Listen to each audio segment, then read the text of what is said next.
What's good, team? Your boy J3 is back in the building with another episode of Retro Rewind. I'm Ronin Shogun, the Ninja Assassin. Hey, what's up, dog? I'm chilling, man. How we doing? We doing good, man. I know I'm doing good. What about you? I'm doing great. I'm doing great. Movie talk. They're great. Yeah, what's up, man? All day, man. I love these Retro Rewind episodes, man. I do too, man. I love going back in time. Classics. Well, not too far back, but, there's no limit to how far we can go. Kind of like Bill and Ted's Excellent Adventure. Exactly. And story's a good story. Movie's a good movie. You know what I'm saying? Yeah.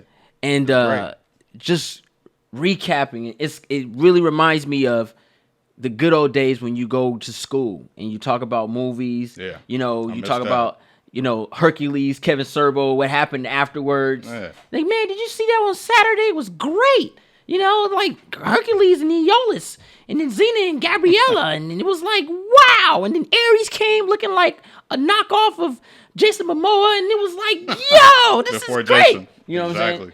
what I'm saying? And that beginning week was like a recap, Monday through Friday. You feel me? Legit. The And weekend was like the kickback, and then you back at school, you recap everything you watched over the weekend. It was Dope. tight. And then they show a random episode of Predator. Oh, yeah. Did you see Arnold Schwarzenegger? But anyway, where we headed today, man? Bro, we heading back to 1408 on Stephen King Lane. Ooh, 1408. Samuel Jackson and John Cusack. Yeah. Okay. This is a good underappreciated film, man. Doesn't get a lot of buzz and a lot of conversation, but when you talk about Stephen King, it randomly comes up. It's one of those movies, those sleeper movies. Stephen King is that man when it comes with thriller, drama, and horror. Yeah, he does it all, and he just knows how to bring those characters to fruition. It's very interesting. I want to see his take on Dr. Fate. That would be very interesting. I'll be down for that. I want to see that. But if you guys are new to an episode of Retro Rewind, let me give you a recap of how this goes down. Basically, we like to go back and we review film from our past. And we like to talk about the good, the bad, but we like to have fun with it and talk about our favorite scenes and just have a break room moment. You know, when you go to the break room and you guys are watching a movie and be like, yo, remember this? And everybody's like, yeah, I remember that. And y'all figure out things and learn things about a film that you probably didn't realize the first time, but you're recapping with your friend or your homie or your mom or your dad. So you get the gist. So that's Retro Rewind. In a nutshell. We just don't have the graphics to go back in time yet. Right. but soon we will. Use your imagination. It's all good. Use your imagination. You know what's up. So, yeah. Good or bad, what we starting with? We're going to start with the good, and I'm going to give a little narrative breakdown. Okay. So the film is Let's listen to this, a short story. Came out in the late 90s, based around Stephen King's short little tales of anthology different stories. Gotcha. About this big-time author named Mike Enslin, who specializes in debunking paranormal investigations at spooky locations. He has to bring truth into his story, so he goes to his places, records his experience, and puts it into his final chapters of the books that he's writing. So he later on goes to this Dolphin Hotel where he enters the mysterious room of 1408, based on the predictions and the reviews and stuff that he looked up on. So he wants to figure it out for himself. I'm gonna talk about bad on that one, but yeah. Okay, I get it. Yeah. What did I like about this movie? The good, right? You want to start with the good, or you want me to start? I'll start with the good. Go ahead, man. Cause this show world. Yeah. As far as the good, so my first one would probably be the execution of like the exploitation of why we're here. Yeah. And that was pretty great because that was some good segue into what was to come. Mm-hmm. The whole, like the first 15 minutes was a good setup because you had a few people that were there learning about who he was, and then he got to learn about the hotel he was about to go visit. Right. So he's kind of playing devil's advocate for the audience. And he's reacting because he's a non-believer. But the people watching the movie are like, I don't know, man. I don't know if this is a good idea, but I want to see how it's going to play out. You know what I'm saying? And then Samuel Jackson's the voice of reason. And they're going back and forth trying to convince each other that who's right and who's wrong. Gotcha. I thought that was great because you get different perspectives of how the audience feels just watching that. So they're kind of playing, dividing the people watching the movie. And I thought that was really great. Gotcha. Him trying to break the ice, trying to get him to back down, and him trying to convince him, you already know how this is going to play out. Give me the key and give me my bottle. And let me go on my merry way. I got you. It was good stuff, man. Good for me. That was a good first act. Was the fact, it's kind of like how you said it with the Samuel Jackson, John Cusack, how it was handled. But I I like The Room itself. Yeah. The Room plays so many tricks. Yeah. And the idea of it's kind of like this movie felt like a Twilight Zone episode. Oh, without a doubt. And you know I'm a big fan of Twilight Zone. And So I'm gonna get to that. I'm glad you said that. and it really sucked me into that world and me trying to figure out what was real and what's not. Right. Because even though the movie, at the end of the movie, you still kind of was like, what's real and what's not? Was this all illusion? You know what I mean? I'm about to start sounding like the dude in it's Outer Limits and Don't adjust your television. yeah. What was the other one? When you Fact or Fiction or something? Fiction? Beyond Belief. Beyond Belief. Good It was kind of show. like that, right? It was Yeah. like Beyond a Belief, Star right? Trek dude, Jonathan Frakes. Yeah. So it really show. had a lot of those elements in it, which I really adore. Oh yeah.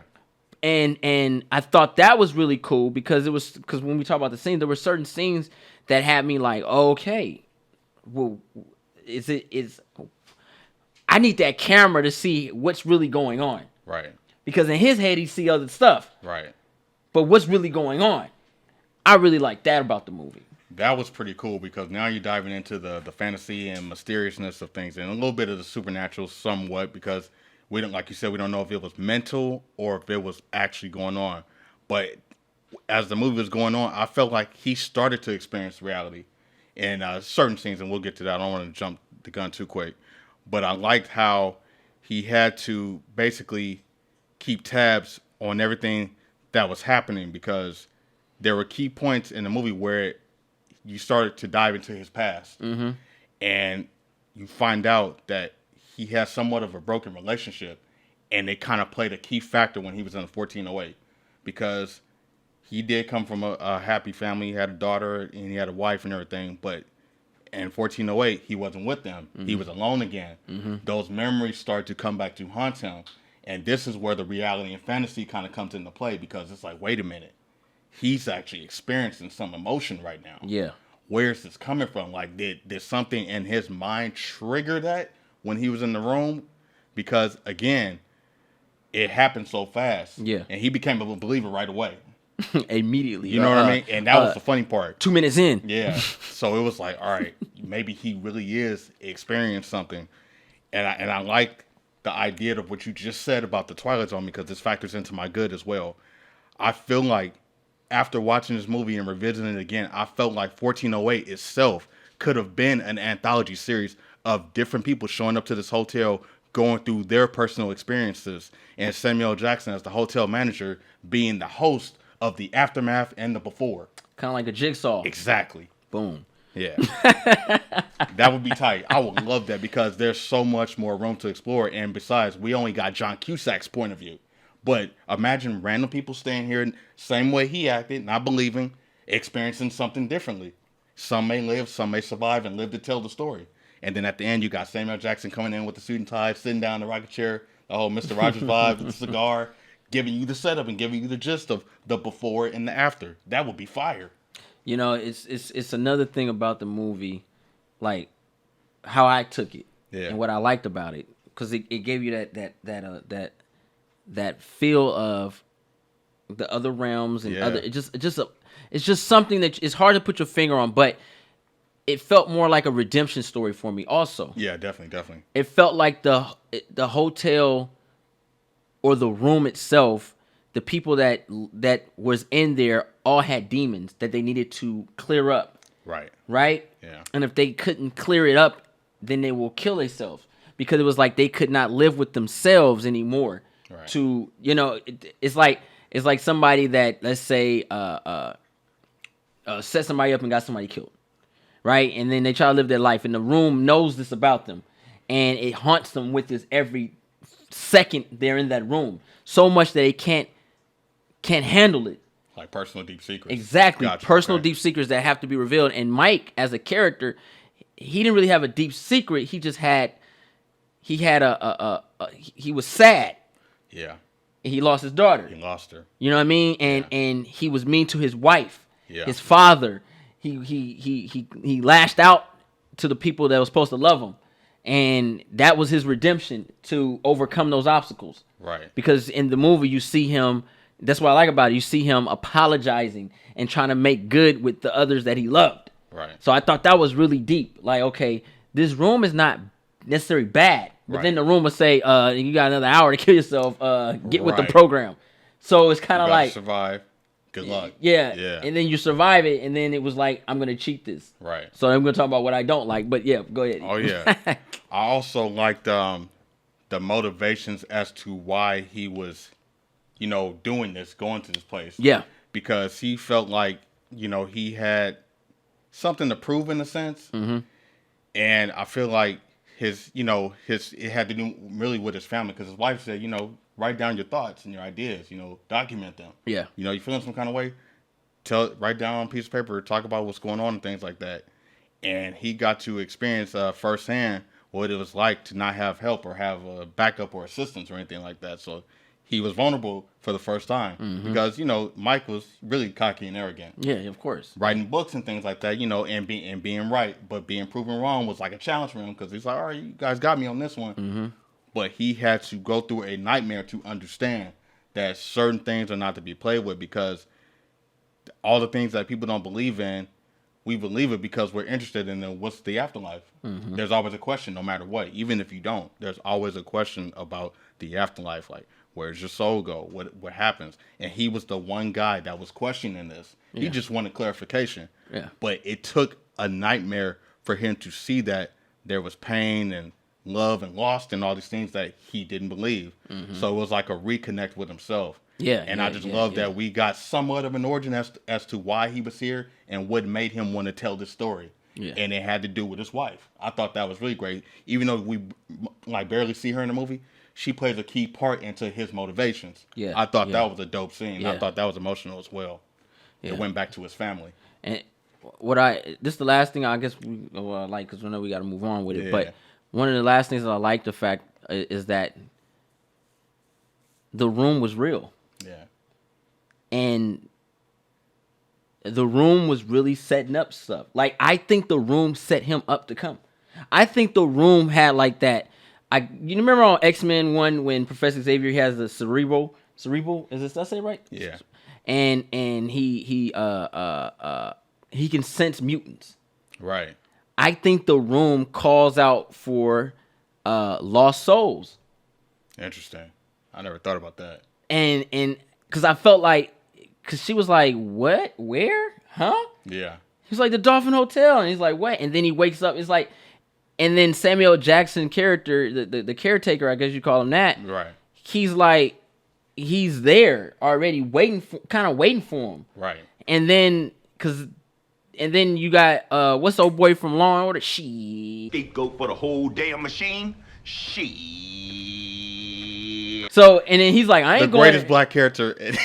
You feel me? Like, he's like, I'm not. Shows up and leaves the scene. I was like, that's perfect. He's not coming back. I'm a little pissed he didn't go, shit. like, yo, like, can you go up in there? Shit. I'm gonna help you from out here. You know what I mean? I'm not going in that goddamn room. Yeah. I'll walk you through it. Yeah. And he was gone. But see, he was gone in just tap it once, take the board off. But he was gone in such a mysterious way. You're a scholar, sir. Thank you. That was hilarious. Like, but that was black stuff. Was he a victim? He could have been. You see what I'm saying? Yeah, he could have been though. It makes sense. That whole floor. Even his soul was smart. You see what I'm saying? Like, I ain't going back in there. They already effed me up, bro. Like that's the kind of thing that I like. The fact this movie leaves you a lot of what if, but they're good what ifs that make the story drive on. Like, you know what I mean? You could like Stephen King could take this book and add on to it in so many aspects and actually make good sequels or prequels to it, because it's like it was a lot of murders that happened in that room, and we only seen a fraction of it. Which goes back to my anthology concept, And then when you see like it was old food sitting out, because you think about it, the waitress that worked at the diner that just randomly jumped out the window, but then when he had that dinner with his wife, he saw the lady that could have been that could have been the one. And then you think about it like, okay, so you have the air conditioner mechanic or maintenance guy, and he vanishes, and then Samuel Jackson says no one's ever lived past an hour, right? But he never goes up. All right, That's what I gotta say about what I liked about the movie. Okay. Because I'm about to go into that. What I don't like. And then what else I got? I like towards the end, the final act, when he has that moment with his daughter. And I think it was the most realist thing because he got reconnected with her again. Yeah. And then he saw signs to save himself because he knew that he couldn't save her. But that was the one time through the entire movie where he actually had hope, was when he had his daughter in his arms. Mm-hmm. And she kept saying, Dad, I want to come home. He's like, it's going to be okay. It's going to be okay. And it was raw when she just faded and just fell apart. Yeah. And he's like, dang, I lost. But I got to experience it. So for that moment, he was like, that was her. Yeah, yeah. And you didn't write it was her. She was on the recording tape. There was a warning right when that flood happened and the portrait came to life.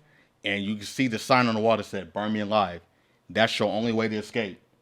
And so he did it and waited for the cavalry because there was no way he was going to get out of there himself. The 1408 wasn't going to let him. And I think going back to what you said about the room interacting back to him, I think that was the sign of he may not make it. Let's give him some type of closure to get his way out. Yeah. I thought that was dope. Because he was too strong. Yeah. That's why I like that. He was very strong-minded. He waited. He was very strong. strong-minded. Smoked that cigar, set that room on fire. It's like, all right, this is it. I did my part. Yeah. That was pretty dope. All right.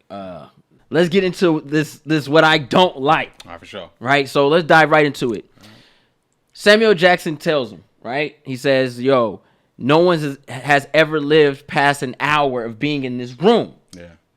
So when first time I watched it, I'm expecting someone to come after an hour. Gotcha. Not gonna, where you at? Yeah. Are you still alive in there? Open the door. Because obviously the room has some type of control because the room wouldn't even let him open the door for the maintenance guy. Right. No one shows up. And I was like, okay, whatever. And then the room cheated. It says, nah. Reset. I said, what is that? Yeah. Where's the victory in this? The room is basically telling you, bruh, kill yourself or kill yourself. Right. Like, that's not even an option. Like, what is that? I really did not like that. I thought that was really poorly written because I thought if at least if Samuel Jackson didn't say that, then I would have been a little bit more open-minded to the idea of the room doing his own thing. Second round, yeah. But it's like he knew. He said an hour. So that makes me think, was Samuel Jackson involved with the room? Was he out there really like pulling victims? Because he had an exact number. His hands were clean the entire time. And he knew because he rounded up all the cases. He gave him the liquor. Yeah. He could have been involved. I think Samuel Jackson was the first person to die in that room. Which would make sense why he would be the caretaker. Yeah. And warning people about it and they wouldn't believe him. Yeah. Yeah. So it just... That's interesting. That actually kind of changes the perspective of the movie in a sense. Because it puts me in that way. It puts me in a way of like... Because he's the warning, but we never follow his perspective, though. Or where he came from. Where he came... Exactly. Goes back to my anthology thing. Yeah, see? It's like, yo, like, where did this guy come from? Because he knows... He's just as mysterious, He knows the hours. Yeah. He knows everything about the room. The deaths, how they were, the different kind of deaths. So who cleans his room up? Because obviously no one goes in that room. Right. The room won't let you in. Right. If you come in, you die. Right. There wasn't a lot of customers there either. We didn't see them till the end. You see what I'm saying? Yeah. So that's why I was kind of like, that's what I didn't like. Because it didn't explain that well to me. I understand he was trying to stick on Mike's point of view. But at the same time, I can see that though. There's 3 characters in this movie. Yeah. There's the caretaker or the host, Mike in the room. In the room. Yeah, that too. What do you say for though? The room is a big. That's a character. Yeah. Because the room has all those other. I just say his wife because she was part of the motivation. That's why he was there. Well, that was more of his spawn off. Right. You know what I mean? That's his spawn. Like, yo, that's tied to him. Okay. But that room had his own storyline and origin. Yeah. Yeah. So you know, but I didn't like that they didn't explain that well to me. I think a negative for me was probably not knowing so much about the hotel. I felt like that there was a history with the 1408 room and then the Dolphin Hotel itself. Because if that room was cursed, it makes me believe that other things happened within that hotel, and the hotel had a history behind it when it was created and to when it was founded. I felt like we should have seen more of that, and I would have liked to have seen, what was the reasoning behind John Cusack's character or Mike, becoming Arthur? What did he see, or did he watch a movie or something? Was something in his life that made him want to become Arthur? I thought that would have been interesting too, because there's always a deep dark past when you want to tell stories in that nature. You know what I'm saying? Sometimes good, sometimes bad. But we know that he believes what he's going after is sort of a hoax. But what was the reason behind becoming an Arthur? And what was the history behind 1408 from the ground up? Why was it built? And was it just built on mass murderings? Was it covered up over something? Was it something before that? So I thought that would have been like a key subplot to kind of dive into. One of the other things I didn't like about this movie was the way they handled the room. Like back in 2007, guys. This is back in 2007. A lot of they were experimenting with CG to the full extent. Okay. And I didn't like the fact that they took me out of the ghost story. Okay. Like the CG of the ghost was so bad, or just the way the ghosts looked in general. Like they took away a lot of practical effects, and they were trying to throw at you. Like the ghosts were like highlighted. They looked like I see what you mean. Like, what was that movie with Michael J. Fox?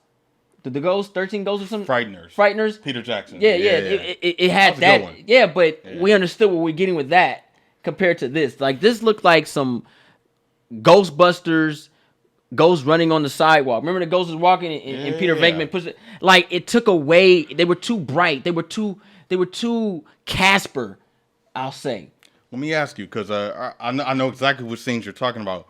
What about the scene where because we're going into visual effects too.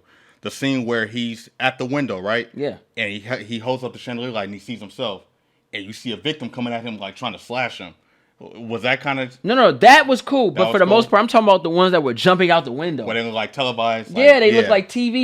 Like static and stuff. Yeah. Okay, so the outer limit crap. Okay. Yeah. But the one you were cool with that. Yeah, I'm cool with, but it took me out. Got it. Because it showed. Yo, here we go. You see him going across the thing. And yeah. It's like jumping out the window and then fading away. Yeah. I got you. And I like the whole, the thought behind it. Yeah, the beyond belief, you know what I mean? Yeah. And Twilight Zone and Outer Limb. I love that. I love it. I just felt like most of it wasn't handled correctly because it makes no sense. Okay. Like, how are you in a room, and this is stupid to me, why would you go out the window to go to the next room? Right. Who does that? That's just sense. dumb. Yeah. And then you get to that window and there's an extended wall. Right. That's the room. That's the room playing cheating mode. And yeah, stuff. and it's like, where are we going with this? Right. Because now this room is OP. Just kill yourself at this point because there's nothing you could do. I didn't like that about this movie. You knew it was OP and pretty much far beyond reach when he's at the refrigerator and he's just freaking out, going like 100, like he's going like 5150. What do you want from me? What do you want from me? Yeah, and he's seeing Sam Jackson. And it's like, okay, this time he's going like full on homicidal. And that scene too. See, man, look, that was whack. Maybe it was all little. It's a refrigerator. I thought a lot of that stuff. I think that was I get what you're saying. I like it to a degree because it shows the frustration and the emphasis of him going to full insanity. You would go crazy. Maybe they didn't do it was wrong. It was but 10 minutes. Yeah, I get it. He was but effed up in 10 minutes. He was delusional. Like he was psychotic episode. I 10 get it. minutes. That timeline was it was terrible. At least give him an hour. Okay. Give me something that drive you. I've never seen a film that would drive somebody mad in 5 minutes. Oh, I see what you're saying. That clock went tick. Yeah. As soon as that AC went going. Yeah. The clock started. 10 minutes in, he was effed up. Yeah. So what I'm thinking is, what was going on in his head for you to even be that? Like, I thought he had gave him the drink effed him up. I thought that was something. I was like, yo, he was a professional. Like, was this me? Like, what's going on? That was like a bottle of Jameson. He's a drinker anyway. That wasn't it. That's why I thought like, yo, it should have. The end of the movie should have been. They had a camera or something. Him actually watching what's going on. That would have been something interesting. Okay, this is where it's gonna get tricky. So, when I watched it again recently, we talked about it earlier. I was watching it on my Fire Stick, so I didn't use the actual DVD. So I saw the alternate ending cut. Which ending did you see? Because I wanted to kind of dive into that too. I just saw the original ending when he was in the car. Okay. And he had the box. Yeah. Okay, that's the one I saw too. That kind of gave me a different perspective as well. Like, Samuel Jackson's character also had some demons to hide as well. I felt like he was trying to make his wrongs right by giving back to the widow that was still left, and she didn't want to receive it because she felt like what had happened to her husband would come back to haunt her. So he kind of paid his dues, and when he played the tape recorder and he had a little experience in the car, I was like, wait a minute. Was that Quasimodo in the back? I don't know. I I was like, wait a minute. So wait, what was his connection to it? Because he obviously believes, but he felt something too. Was it something from his past that we didn't get a chance to discover? I thought that was dope because it left a cliffhanger to your idea of what you had said earlier. Yeah. I was like, okay, wait a minute. This now you can actually dive into that and focus on him now. Yeah. Because he's the one that oversees everything. People are coming in. He meets all the new guests and things like that. But what was going on in his head for him to still be there? Like, why is he still there? Is there a hunger? Does he feel alive when he's there? Yeah. Is there a calling? Is there like another level? To answer what These are the things that I was asking when I saw that ending. I was like, there's more to this story. I want to talk about that one, but I'll talk about that when we. It is a short story, so it's very common for us to have these questions because we want to see them answered, and there's more story to be told. No, I like that's what I like about the movie. Unique. It's a lot of questions. Yeah. It's just the way that the directing of the bootleg Ghost. You know what I'm saying? The you know this story, the 1408 is a short story. Yeah. It's not a complete book. That's what makes it unique, though. But that's what keeps it. That's what has a lot of openings. Right. Like it wasn't completely written. Right. Because the Samuel Jackson character, we have a lot of questions about that. I didn't Sure. like how a whole hour, no one survived 59 minutes. Okay, he survived 59 minutes. Reset the clock. What's going on? Right. Like the door should have opened. You know what I'm saying? And then when you look at the elevator, there's no 14. Right. How did it get on 14? Like, that's the kind of stuff. Like, I'm paying attention. Like, yo, this doesn't make any sense. There's no number 14 on the elevator. Right. But you hit number 14, the floor. Right. That's the OP, probably. Like, Yeah. what happened? Like, did you go to the vortex? What is this? What? Like, poor explanation on a lot of things that you're kind of like, this sucks. Like, even when he killed himself at the end, right? Yeah. I thought that was dumb because first thing I thought was, okay, you're smoking your cigarette, you're crazy. It's been an hour and 30 minutes now, and you're like, freak this room, I'm done. So you say, I'm gonna set the room on fire instead of setting the door on fire to get out. Like, what are we doing? If he had set the door on fire, put some water on his arm, knocked that door out, he would have got out. Like, the choices that were made at the end was just dumb. Because you killed yourself. You burned in agony and pain. You suffered for a room that's going to still be there. Yeah, no. Okay. Yeah, you know, or yeah, no? Yes and no. All right, so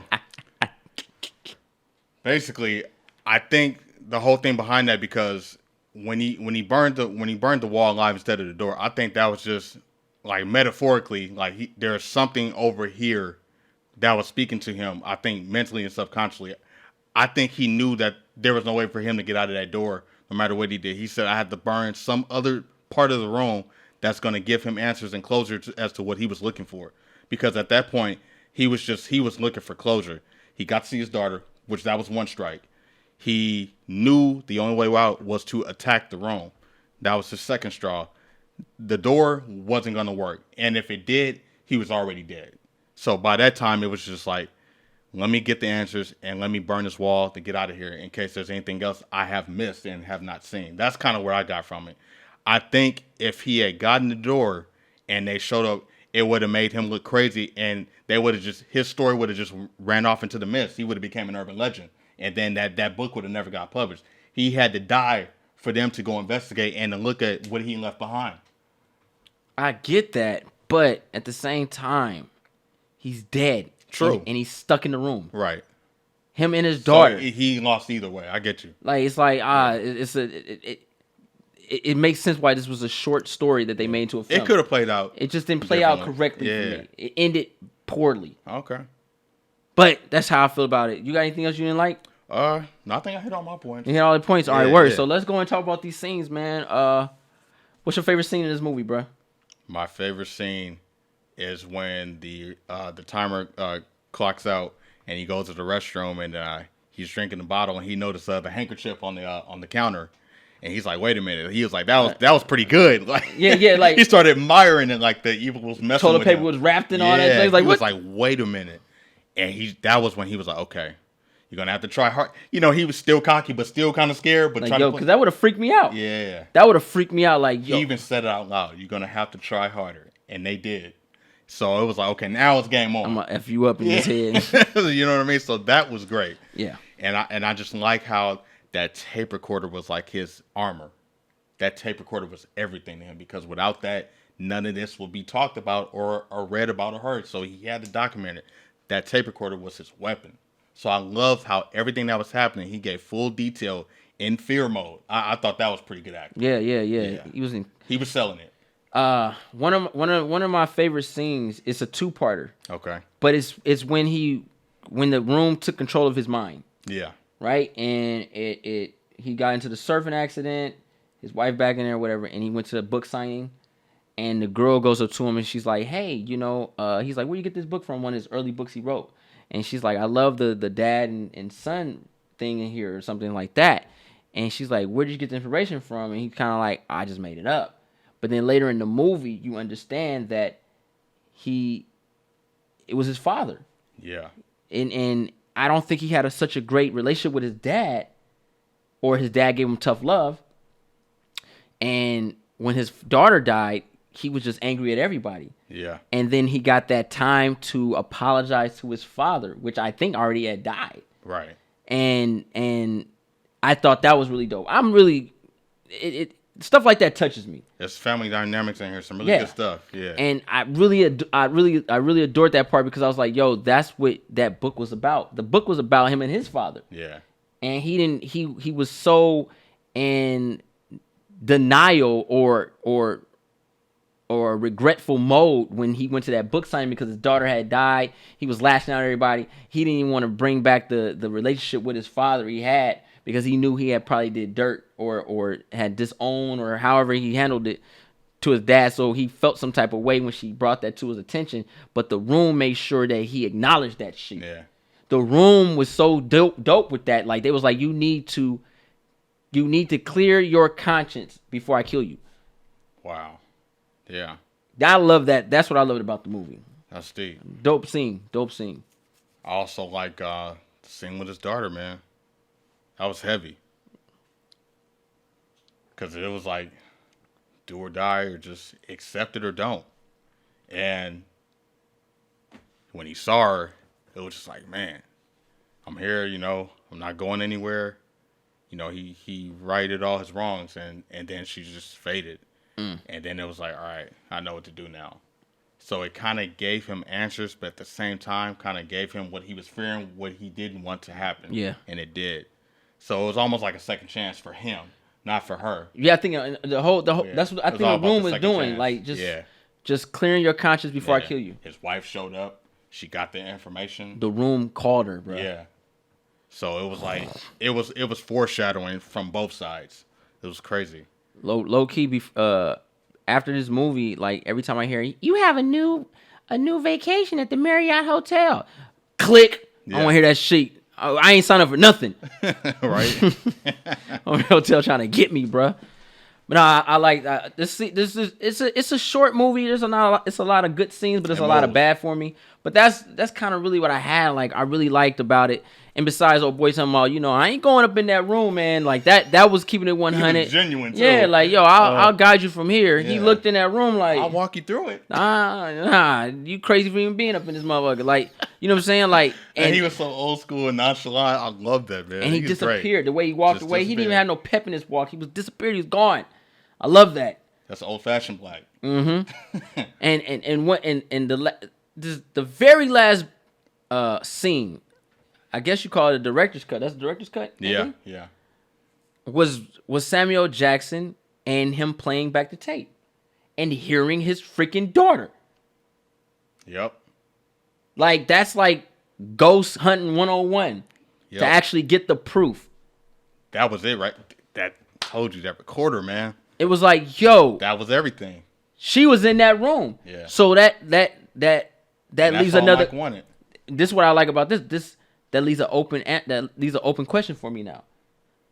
So, is this room a source of like a Ouija board type idea where the afterlife comes here to connect with their loved ones? Kind of like how the phone was for little what's his name, Billy on Twilight Zone when his grandmom died and she was telling the nigga to kill himself. Oh, fuck. This movie's based off of Twilight Zone. There's so much references. Bruh, There's you so remember that on much. Twilight Zone? Twilight Zone, the grandmama died, and Billy, she kept calling Billy, bruh. She was like, hey, Billy. He's like, what are you talking to? I'm talking to grandma. And then Billy was like trying to drown himself, running in front of cars and shit. Grandma was telling him to kill himself. Wow. And then he was like, please, Mom, if you love Billy, just let him live. Just let him live. He hasn't lived his life. And then she let Billy live. Yeah. But grandma was trying to kill Billy. Was 1408 his daughter trying to kill him? Possible. That's what I'm saying. Like, I like that. I like that open, but they just Yeah. didn't explain a lot to me, man. That's where I'm at with this. Make it a series. Man, do something. Hulu, Amazon Prime. I'll watch that.